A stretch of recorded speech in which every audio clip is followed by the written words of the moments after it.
Docteur Zakir, mon patron est agnostique. Il ne croit pas en la religion, mais il m'a posé une question que je voudrais vous transmettre. Il m'a dit: Regarde, le Coran se prétend être un livre éternel, valable pour toutes les générations. Mais pourquoi ne parle-t-il pas de l'intelligence artificielle? Aujourd'hui, l'intelligence artificielle contrôle beaucoup de choses. Elle peut créer des vidéos, écrire des articles, remplacer des médecins, des juges et même des enseignants.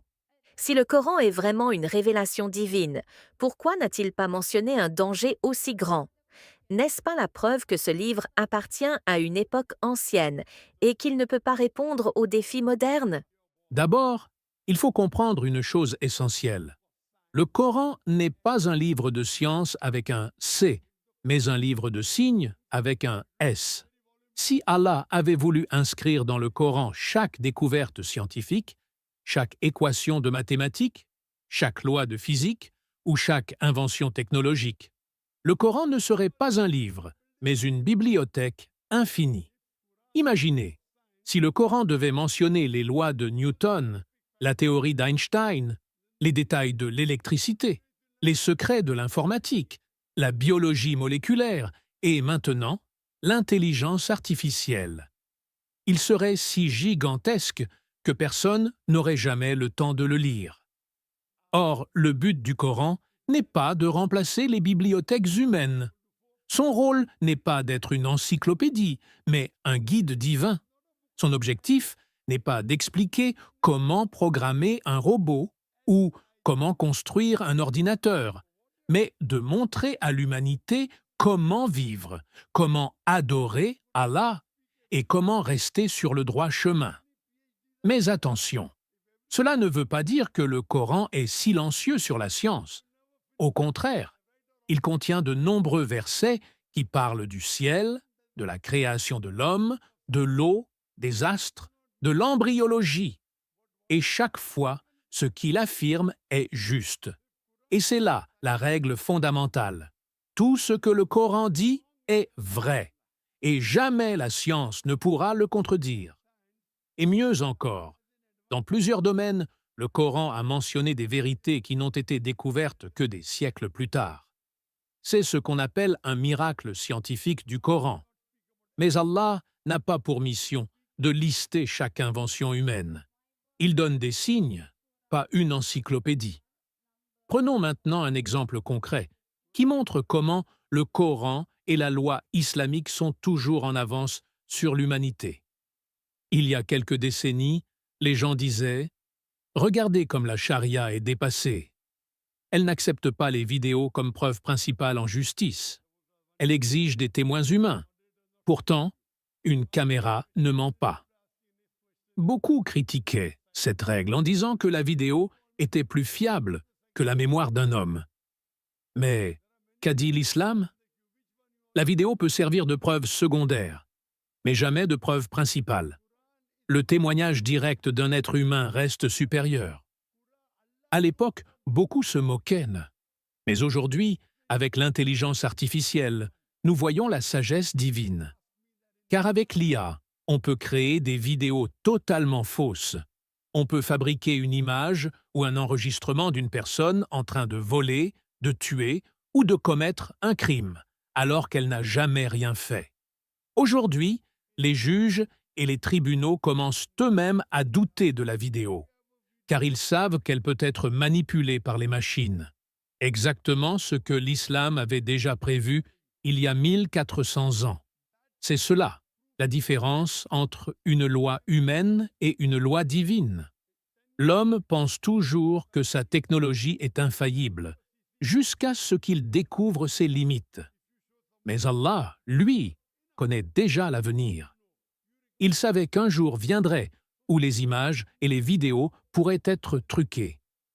Voilà pourquoi il a établi une loi qui ne sera jamais dépassée. Alors pourquoi le Coran ne mentionne-t-il pas directement l'intelligence artificielle? Parce que son but est d'être universel et intemporel. S'il avait parlé d'Internet, les gens du 7e siècle auraient été perdus. S'il avait mentionné les fusées, les ordinateurs ou les voitures électriques, chaque génération aurait dit « Oui, Mais pourquoi il n'a pas parlé de la technologie qui est venue après? Le Coran n'est pas une liste d'objets ou d'inventions. Il est un message spirituel, moral et social qui pose des principes éternels.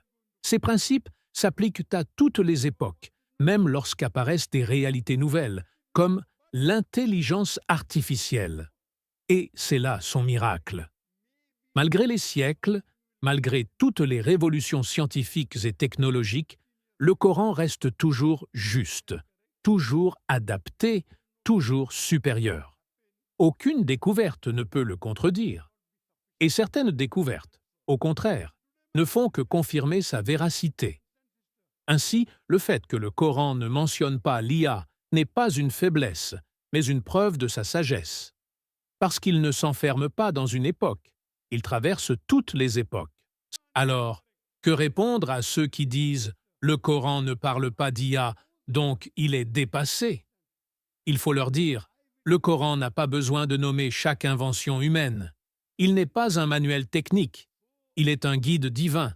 Mais il contient des principes et des lois qui protègent l'humanité même contre des dangers que nous découvrons seulement aujourd'hui. Et l'intelligence artificielle, qui trompe même les juges et les savants, n'est qu'une preuve supplémentaire que la loi d'Allah est la seule qui ne se trompe jamais. Voilà pourquoi le Coran reste intemporel. Voilà pourquoi il est la parole d'Allah. Et voilà pourquoi, même face à l'intelligence artificielle, il demeure un miracle. Docteur Zakir, le Coran nous demande souvent de réfléchir, d'observer la création et même de méditer sur nous-mêmes. Dans la sourate An-Nahl, Allah dit de considérer nos propres fonctions et notre existence. Alors, ma question est la suivante. Est-ce que ce verset ne peut pas être compris comme une invitation à la simulation? Autrement dit, le Coran ne nous encourage-t-il pas à utiliser nos capacités, à imiter certaines fonctions humaines pour en tirer des outils qui peuvent aider l'humanité, comme l'intelligence artificielle? Peut-on dire que le Coran inspire indirectement la création de la technologie moderne? Mon frère, ta question est très intéressante. Oui, il est vrai que le Coran nous invite à réfléchir. Il y a de nombreux versets où Allah dit « Ne médite-t-il donc pas? Ne réfléchissent-ils pas ?» Ou encore « Pour les gens doués d'intelligence, il y a là des signes. » C'est-à-dire que le croyant n'est pas seulement un adorateur qui prie, mais aussi un penseur, un chercheur, un observateur de la création. Le Coran ne se contente pas de nous dire quoi faire. Il nous pousse à comprendre, à utiliser notre raison et à découvrir les merveilles de la création d'Allah. Alors, est-ce que cela inclut la technologie? Bien sûr. L'histoire de l'islam en est la preuve. Nos savants musulmans ont excellé dans les mathématiques, l'astronomie, la médecine, l'architecture. C'est grâce à cette réflexion et à cette quête de savoir, inspirée par le Coran, que l'humanité a bénéficié de grandes avancées. Avant de continuer, prends juste un instant. Like cette vidéo pour que le rappel atteigne d'autres frères et sœurs. Et abonne-toi maintenant, car les prochaines vidéos contiendront des enseignements que tu ne veux absolument pas manquer. Si tu es vraiment un fan du Dr Zakir Naik, prends juste 5 secondes pour écrire en commentaire dès maintenant. Qu'Allah accorde une longue vie à Dr Zakir Naik. Maintenant, concernant la simulation et l'intelligence artificielle, oui, on peut dire que réfléchir sur les fonctions humaines peut inspirer la création d'outils qui reproduisent une partie de ce que nous faisons. Par exemple, quand un ingénieur observe l'œil humain, il peut créer une caméra. Quand il observe la mémoire, il invente un disque dur. Quand il observe la parole, il invente un logiciel de reconnaissance vocale. Tout cela, en réalité, n'est qu'une imitation imparfaite de ce qu'Allah a déjà créé. Mais attention, il y a une grande différence. L'homme observe, imite et fabrique. Mais Allah crée à partir de rien. L'intelligence artificielle est un outil fabriqué par l'homme, limité à ce qu'on lui programme. Le cerveau humain, lui, est une création directe d'Allah, doté de liberté, de conscience et d'âme. Voilà pourquoi aucune machine ne pourra jamais atteindre la dignité et la complexité de l'être humain. Le Coran a une beauté particulière. Un même verset peut parler à plusieurs niveaux. Pour un poète arabe, il est un miracle de langue. Pour un scientifique, il contient des vérités étonnantes. Pour un croyant simple, il est une lumière et une guidance. C'est pourquoi le Coran traverse toutes les époques. Il était un miracle au temps de la poésie. Il est encore un miracle à l'ère de la science et de la technologie. Alors, est-ce que le Coran nous encourage à réfléchir sur nous-mêmes? Oui. Est-ce que cela peut inspirer des outils comme l'intelligence artificielle? Oui, mais avec une condition, que cela reste dans les limites de l'éthique et de la justice. Car une technologie sans valeur peut devenir une arme de destruction. Et c'est là que l'islam apporte une différence. L'IA peut être utile pour apprendre le Coran via des applications, pour traduire des langues, pour faciliter la recherche du savoir, pour organiser la charité. Mais si elle est utilisée pour manipuler, pour détruire ou pour détourner l'homme de sa foi, alors elle devient un danger. Le Coran nous donne donc la direction. Utiliser l'intelligence qu'Allah nous a donnée pour améliorer notre vie, mais sans jamais oublier que la vraie guidance ne viendra pas des machines, mais du Créateur des hommes et des machines.